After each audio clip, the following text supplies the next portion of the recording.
How are you both? We're so good. Thank you. Nice to meet you. You too. I feel like I'm talking to movie and TV royalty here. Oh, wow. I like Like that. That's it. so I nice. feel like I left my crown. So I do want to jump straight in with just, what was it about doing a prequel story to Gizmo and the Mogwai that pulled you into this? Before, when the first Gremlins came out, it was devoid of Asian energy except for Keeluk's character of Sam, and this origin story allows that whole thing to blow up and become something that is really authentic. And we are all in the cat. I think I would speak for all the actors, the Asian actors in the show, who really have craved that kind of exploration of the characters that we're playing so much. So just from a representation standpoint, it was a really positive win-win kind of thing for me. That was the main reason for me, actually. Yeah, and for me, I think I was a huge fan of Gremlins because I'm just a big nerd and a big Steven Spielberg fan. And when this came up, the idea that they're taking a character that was mysterious and not focused on, even though the impetus of this, the whole story of Gremlins is based on a Chinese mythological character.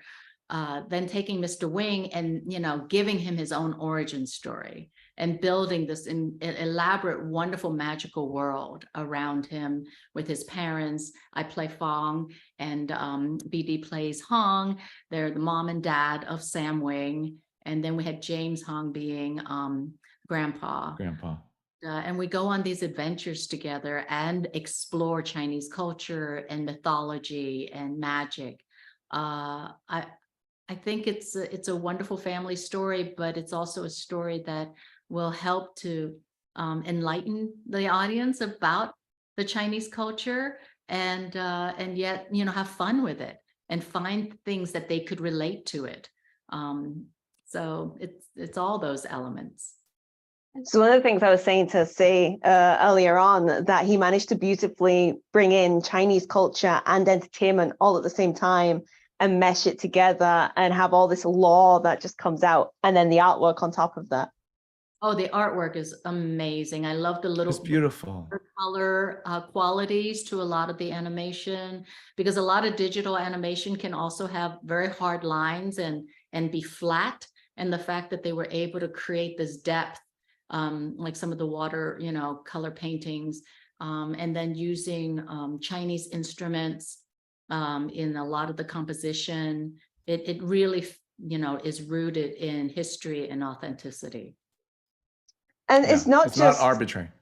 No, and it's not just the cast that is predominantly Asian American. You've got the crew as well, and writers. Show writer, yes. What was that like for both of you to have more of this experience now that we've needed for a very long time? It means the world to me. It really does. I've been around long enough to have known when there wasn't such a thing behind or in front of the camera, and so here we have a little bit of both, and I'm going to take it. And that's my main reason for being here in the first place. I mean, I love the story and and playing this character and stuff, but a bigger kind of idea of it is, wow, this is actually something that didn't exist when I was a little kid. So for some little kids out there, they're getting the thing that I was craving when I was little that didn't exist when I was little. So that seems like progress to me. Yeah, because instead of being just like a token, which we used to, be in many projects, the token minority, now we're sort of like the whole treasure chest. Yes. It's great. So what was it about sorry, how did you manage to develop your characters? What was that like, having nothing to work with from the original, because you played two characters that we didn't even hear about? Well, I love the part of animation in which you kind of give over to the team and to the showrunner and to the creator. Who is this person? Who do you want this person to be? Because it's not like you're going to do a play or something and you walk into the rehearsal and you think, well, I've made these decisions about this person because I've read the text and I've decided this is who they are and how they're going to be. You get a little less agency, but you also get this opportunity to collaborate, which is not like other mediums. And I like that. And for this in particular, I said, well, I'm just going to give over and I'm not going to make any decisions. And I'm going to tell them to let me know what their fantasy version of this that I would do might be, and for them to describe it to me and to try to give them that. And that's what that was kind of my MO throughout the whole process, because Z, the kind of energy behind the whole Chineseness of it, as far as I'm concerned, was to knew way more than I did about what the vision was. I guess that's what it is. It's vision. And so when somebody has vision, you want to like be there to try to help them see it. And so that's what I did. So giving over to it and trusting was how I processed that, not by pre-preparing. Well, I think that's kind of freeing sometimes, huh? And you just go in and you discover it fresh and in the moment.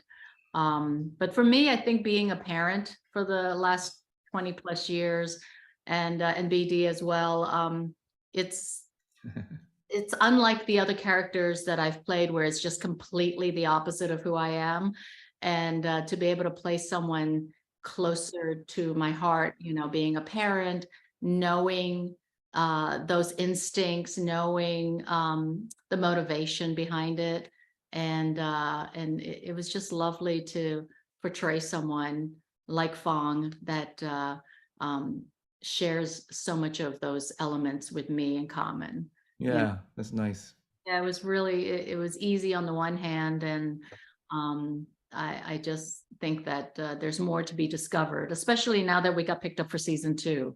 So I'm excited to keep exploring these characters. Well, that was my last question. I'm out of time. So, but thank you so much for your time on this. And I am so glad it's been picked up for season 2 because I love it already. Thank you so much. Thank you for your Thanks. time.